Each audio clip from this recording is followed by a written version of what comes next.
이 엄마 말씀 잘 듣고 있으면 아빠가 퇴근한 다음에 맛있는 거 사줄게, 이런 얘기들을 애들한테 합니다.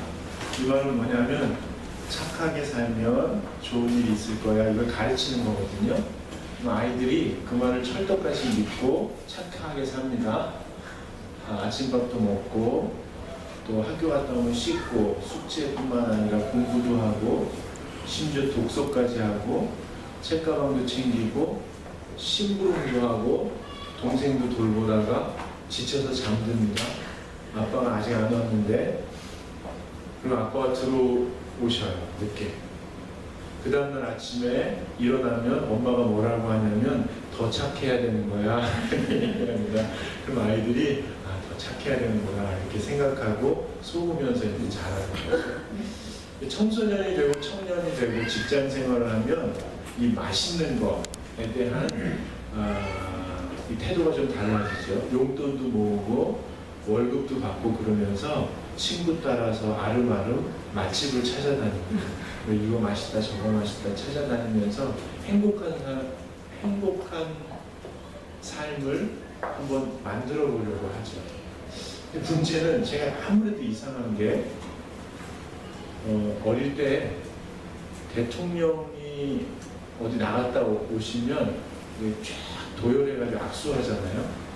전 이상한 게요,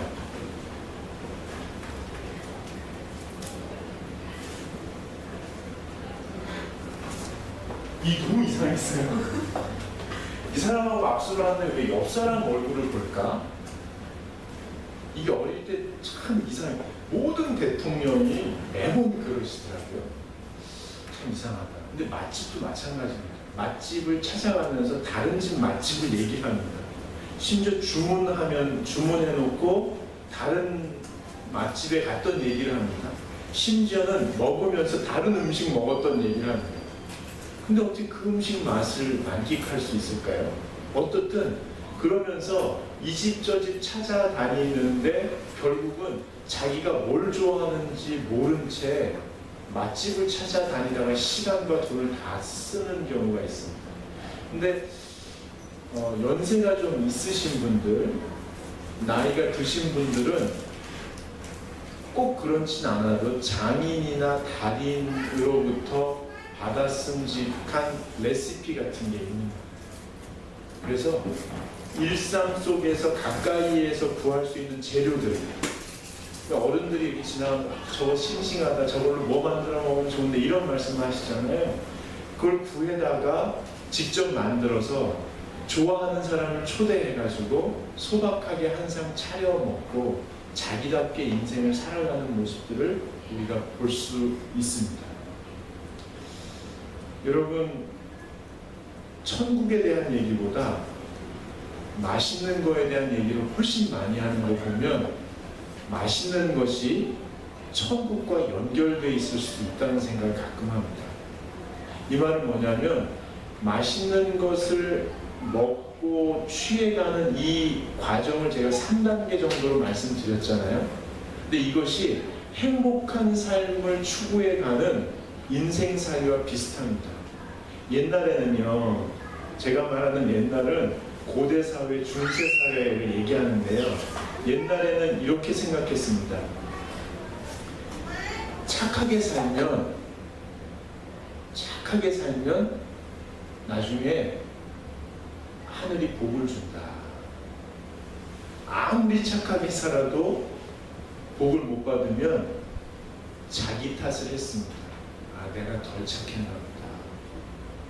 근데 근대 사회로 넘어오면서 이 행운은 하늘이 주는 게 아니고 사람이 만들어가는 것이다 라고 계몽주의와 함께 번지기 시작했습니다. 평등해지기 시작한 거죠.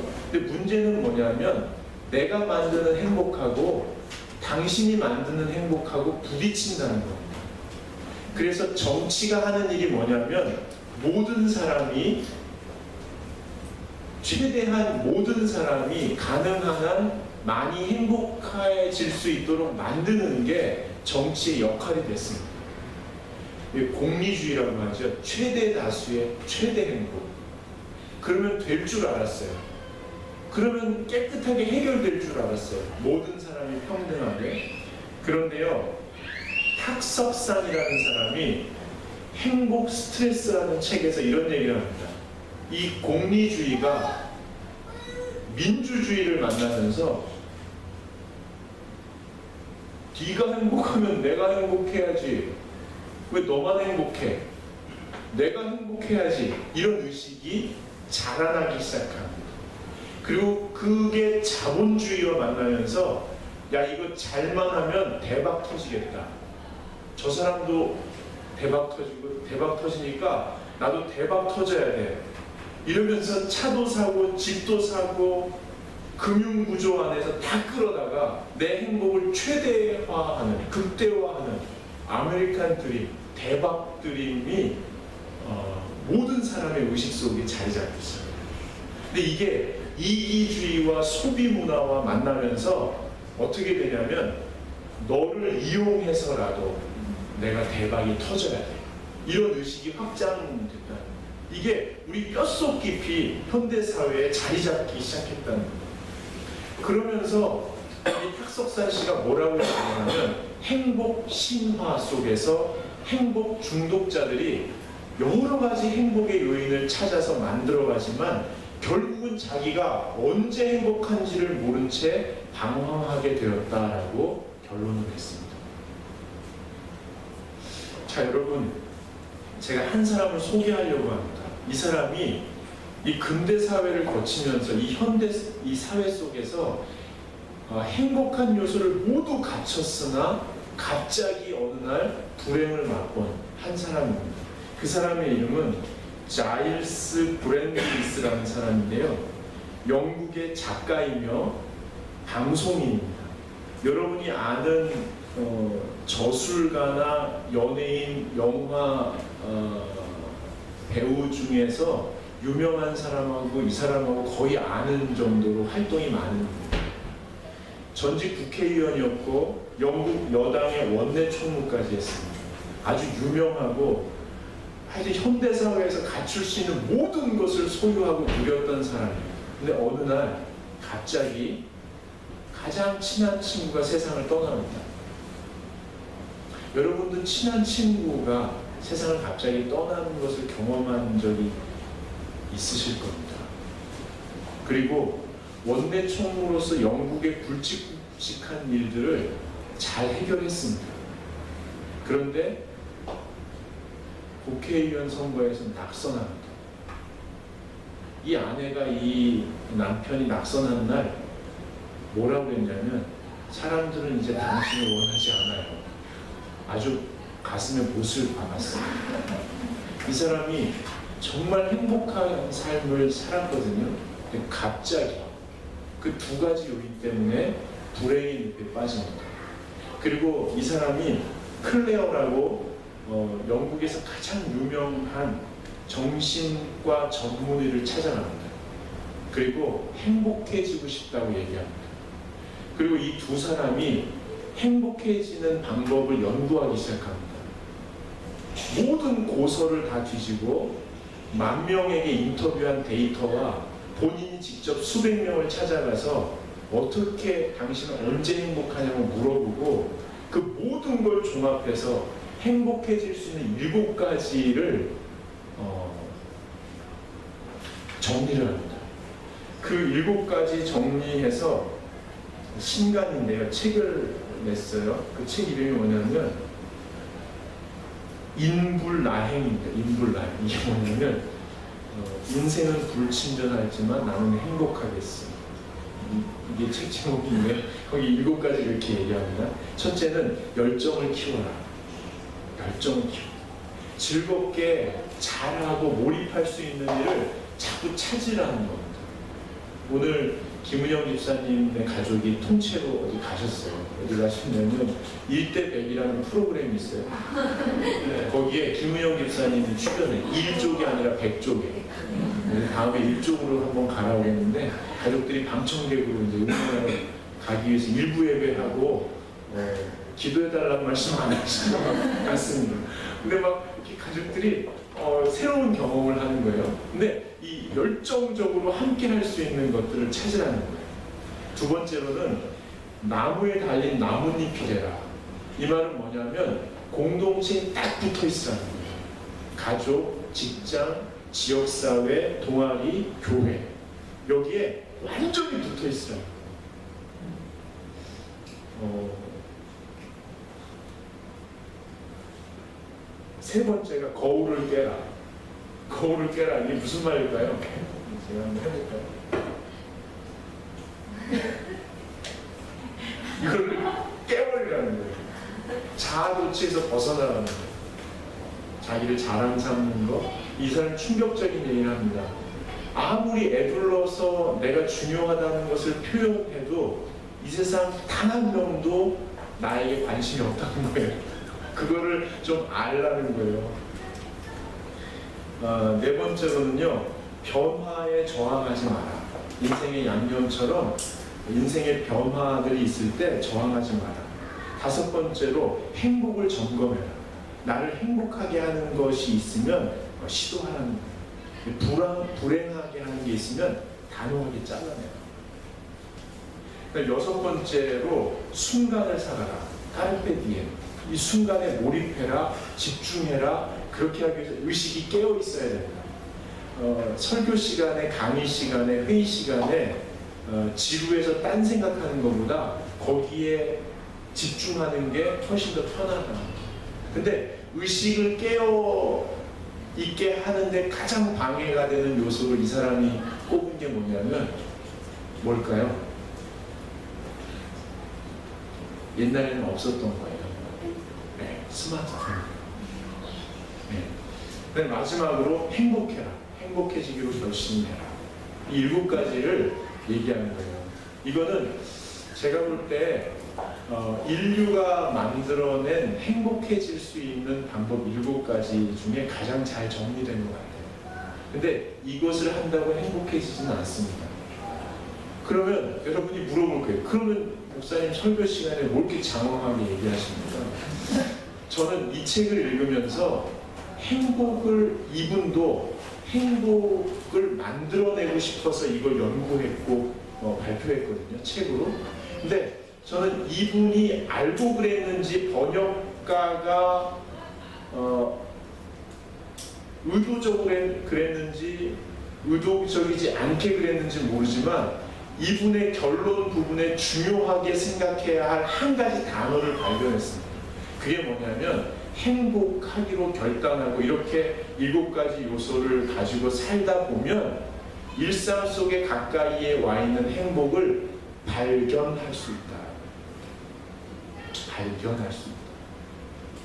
행복은 기다리며 누가 갖다 줄 때까지 기다리는 것도 사람이 만들어가는 것도 아니고 이미 와 있는 것을 발견하는 것이다. 이 말이 제 가슴을 쳤습니다. 여러분, 그런데 놀라운 사실은 2000년 전에 이미 예수님께서 이 말씀을 하셨습니다. 사람들이 말하는 행복 개념과 기독교가 자꾸만 사람들에게 얘기했던 천국 개념을 외부에서는 똑같이 봅니다. 즉 예수님께서 말씀하셨습니다. 천국이 여기 있다 저기 있다 하면 믿지 말아라. 천국은 네 안에 있다. 즉 이미 임했고 발견해야 된다 라는 것입니다. 사람이 철들면 죽는다고 하잖아요. 이 인류가 행복을 자꾸 찾다가 지금 현대사회에 지친 현대인들이 행복은 주어지는 것도 우리가 만드는 것도 아니고 발견하는 것이라는 것을 깨닫기 시작하는 것을 제가 보면서 혹시 종말의 때가 아닌가 이런 생각이 드는데요. 여러분 왜 이렇게 놀라세요? 가진 게 너무 많으시군요. 자, 예수님께서 뭐라고 하셨냐면요. 천국은 착한 사람이 죽어서 가는 사후의 세계만은 아니다. 또 열심히 있는 기독교 신자들이 만들어가는 이 땅의 유토피아도 아니다. 천국은 그 모든 것을 포함하되 너희가 발견해야 된다. 이 말은 이미 시작되었다는 것입니다. 예수 그리스도의 십자가와 부활의 사건으로 말미암아 어둠의 세력, 즉 우리를 억죄고 있는 죄와 죽음의 권세가 이미 파해졌다는 겁니다. 이미 그 권세가 멸망됐다는 것입니다. 그리고 하나님께서 사랑과 소망으로 다스리기 시작하셨고, 하나님이 우리를 다스리시는 통치 원리를 알고 그것대로 살고자 하는 사람들이 모인 곳에 천국이 발견된다고 이야기하십니다. 그래서 마태복음 13장 44절에 보면, 여러분 한번 보시겠어요? 13장 44절 같이 한번 읽어보겠습니다. 천국은 마치 밭에 감추인 보화와 같으니 사람이 이를 발견한 후 숨겨두고 기뻐하며 돌아가서 자기의 소유를 다 팔아 그 밭을 사느니라. 아멘. 밭에 감추인 보화라는 거예요. 천국은 이미 있다는 겁니다. 보이진 않죠. 이걸 발견할 수 있다고 이야기합니다. 발견한 사람은, 즉 하나님의 다스리심과 어둠의 세력이 나를 더 이상 어떻게 할 수 없다는 것을 깨닫는 사람, 하나님께서 사랑과 소망의 통치 원리로 다스린다는 것을 발견한 사람은 자기의 소유, 자기 시간, 자기의 물질, 재능, 역량, 모든 삶을 동원해서 그 원리대로 살아가는 레시피, 이것을 버무려서 만들어낼 수 있는 천국의 맛을 보기 시작한다는 거예요.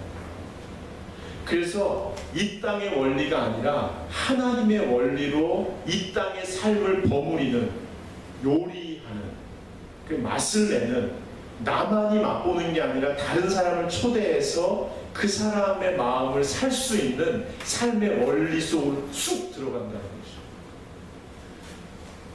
여러분, 맑은 마음을 가진 사람, 지금 우리가 건강에 대해서 얘기하는데 맑은 마음을 가진 사람은 이 하나님을 본다는 겁니다. 그리고 천국의 원리를 보기 시작한다고 합니다. 그 마태복음 5장 8절에 보면요, 한번 찾아볼까요? 마태복음 가까우니까 마태복음 5장 8절. 5장 8절을 같이 읽어보겠습니다. 시작. 마음이 청결하다는 우리들이 그들이 하나님을 볼 것이니라. 예, 그렇습니다. 마음이 청결한 사람은 하나님께서 이 땅을 다스리시고 이 땅을 사랑의 원리로 통치하신다는 사실을 보기 시작한다는 겁니다.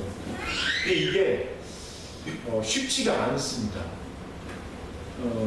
아주 오래 걸릴 수 있습니다. 한번 기도한다고, 부흥에 참여한다고, 저는 그렇게 생각했거든요. 부흥에 참여하고 금식을 하고 한번 결단을 하고 하면 마음이 깨끗해져서 하나님이 보이고 천국이 이럴 줄 알았거든요. 근데 그게 아니에요. 이게 오래 걸립니다. 제가 대학교 1학년 때인가 2학년 때 저희 친구 중에 공통점을 가진 2명의 친구가 있었습니다. 이 친구가 어떤 공통점이 있냐면 사주를 보는 거예요. 사주팔자. 한 명은 할아버지가 한학자여서 아주 어릴 때부터 한문을 배우고 주역을 배웠습니다. 그래서 사주 보는 게 너무 쉬운 아이고, 한 명은 무당에게 찾아가서 청소년기에 무당이 되고 싶다고 하다가 사주팔자 보는 법을 배웠습니다.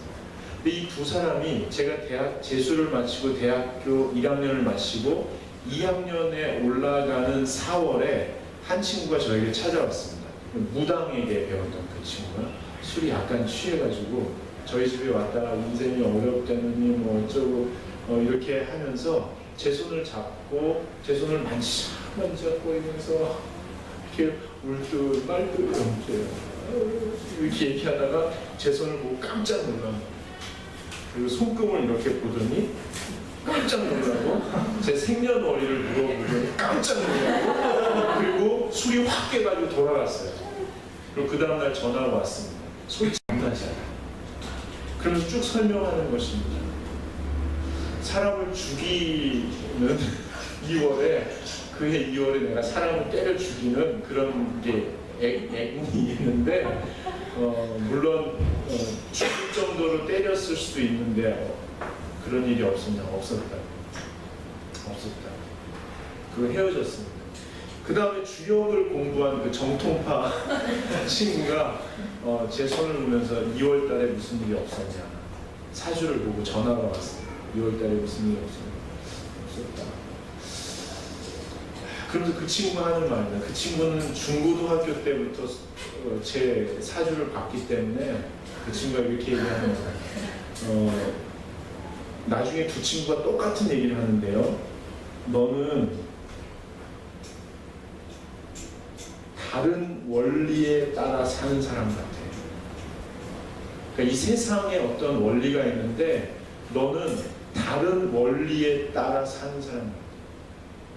내가 네 사주를 보면서 중고등학교 때 큰 사건이 있을 듯 할 때마다 교회 프로그램하고 엮이면서 네가 싹싹 빠져나가는 걸 봤는데 이번엔 좀 심각한데 무슨 일 없었냐. 두 명이 똑같이 얘기했습니다. 근데 제가 모르고 지나갔는데 얼마 전에 최청경 전사님하고 지방에 운전을 하고 가다가 그해 2월에 무슨 일이 있었는지 제가 알게 됐습니다.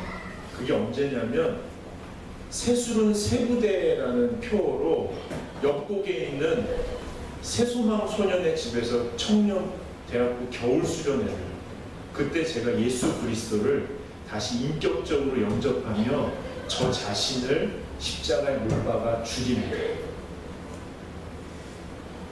그 얘기를 최청경 선생님하고 하다가 제가 그때 깨달았습니다. 아, 천국은 이미 임하였다. 이걸 깨닫는데 알게 되는데 25년이 넘게 걸렸습니다. 여러분, 신앙생활을 한다는 것은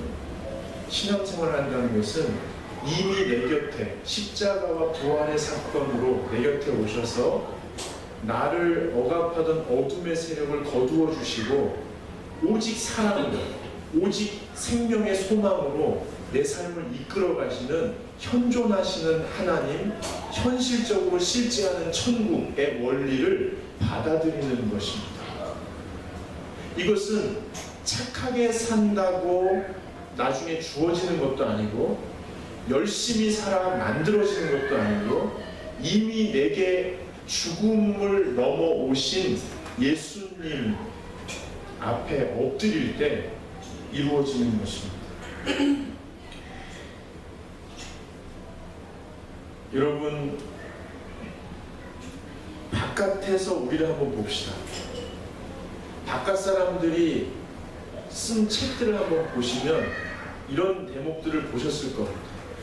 불교도들은 어떻게 하면 행복해진다 하고, 기독교인들은 어떻게 하면 행복해진다 하고, 이슬람교들은, 캐톨릭은 어떻게 하면 이게 밖에서 우리를 보는 눈인데요. 그들은 뭐라고 하냐면 하나님을 사랑하고 이웃을 사랑하면 기독교인들은 행복해진다고 합니다.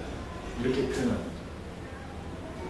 그러면 우리는 신을 사랑하고 사람을 가리지 않고 진심으로 사랑하는 그 통치 원리, 하나님의 원리에 우리의 시간과 물질과 재능과 역량과 성품을 다 들여서 살 때 누리는 그 천국의 맛을 우리도 맛보고 사람들에게도 맛 보여주어야 합니다. 소금이 그 맛을 잃으면 밖에 버리고 땅에 밟혀진다고 하는데 오늘 기도했던 것처럼 한국교회가 그렇습니다. 우리가 여기서 다시 그 사랑의 통치 원리대로 우리의 모든 것을 다해서 살기로 해야 합니다. 그러면 어른들이 옛날에 그러셨어요. 지금 교회 이렇게 하시면서 이야, 이게 예수 믿는 맛이구나, 이런 말씀 하셨습니다. 이야, 이게 교회 다니는 맛이구나. 매일 교회 와서 회사에서는 이런 분이 교회 와서 청소하고 주차 관리하고 뭐 밥하고 설거지하고 이러면서 야 이게 교회 다니는 맛이구나. 저게 무슨 맛인가 그랬습니다. 근데 제가 인지 알게 그게 사랑의 맛입니다. 그게 사랑의 맛입니다. 교회에서 헌금하면 월세 내고 밥 먹고 뭐 이렇게 하고 나머지는 누구 돕지 않습니까? 뭐 돕잖아요. 가서 뭐 봉사해요. 그러면 이게 예수 믿는 맛이구나 그랬거든요. 이 맛이 지속적으로 넘쳐서 이 흘러가면 좋은데 살다 보면 냉랭할 때가 많습니다. 그래요, 안 그래요? 어린데 벌써 깨달아요? 냉랭할 때가 많습니다. 길가 밭인 거예요. 이렇게 열심히 살아야지 하다가 누가 옆에서 야 예수 믿으면 반응해주냐? 그러면 이게 이거 돌짝 밭인 거예요. 살아야지 하고 막 이렇게 해가지고 남 돕고 그러는데 그게 성품으로 승화되는 게 아니고 이벤트성으로 딱 그칠 때가 있어요. 이게 염려가 많아서 그래요. 내가 더 재물에 대한 욕심이 많아서 가신 거예요. 자, 인생을 살아보면 이 네 가지 맛이 계속 반복됩니다. 그렇지 않습니까? 이 네 가지 맛이 반복되면서 우리는 우리 속에 사랑이 없다는 것을 느끼게 됩니다. 마음이 가난해지는 거죠. 여러분 마태복음 5장 3절을 한번 보십시오. 같이 한번 읽어보겠습니다. 심령이 가난한 자는 복이 있나니 천국이 그들의 것이니라. 심령이 가난해지는 거예요. 또 메시지 성경에는 벼랑 끝에 선 사람은 복이 있나니, 즉 해피, 행복하여라 벼랑 끝에 산 사람들이요. 왜냐하면 천국이 너희 것이기 때문이다. 이 말이거든요. 벼랑 끝에 선 사람들, 가릴 것이 없는 사람들, 꾸밀 것이 없는 사람들, 있는 그대로 나 자신을 들여다보는 사람들. 내가 왜 이렇게 냉랭하지? 내 마음이 굳어있구나. 내가 왜 이렇게 기쁘게 흥분했다 가라앉았지? 내 마음에 지금 돌이 있구나. 한번 열심히 됐는데 이벤트성으로 그쳤네. 성품이화되지는 않았네. 체질화되지는 않네. 내가 욕심이 너무 가시바시구나. 이게 점점 성품이 되고 기질이 되고 태도가 되네. 하나님이 옥토로 빚어주시는구나.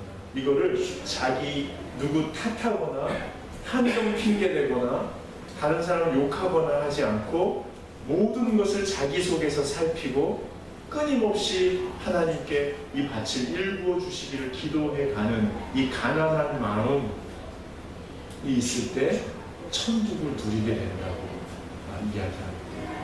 이 평생 걸리는 일이겠죠.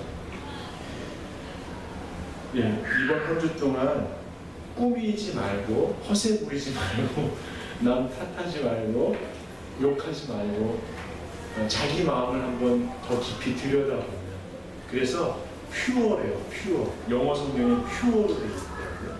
순수한 마음, 맑은 마음은 착하고 깨끗한 마음이 아니고 자기 자신을 있는 모습 그대로 들여다보는 마음입니다. 여러분 안에 이 마음이 있으시길 바라고요. 우리 이렇게 말씀을 생각하면서 이거 한번 불러보시죠.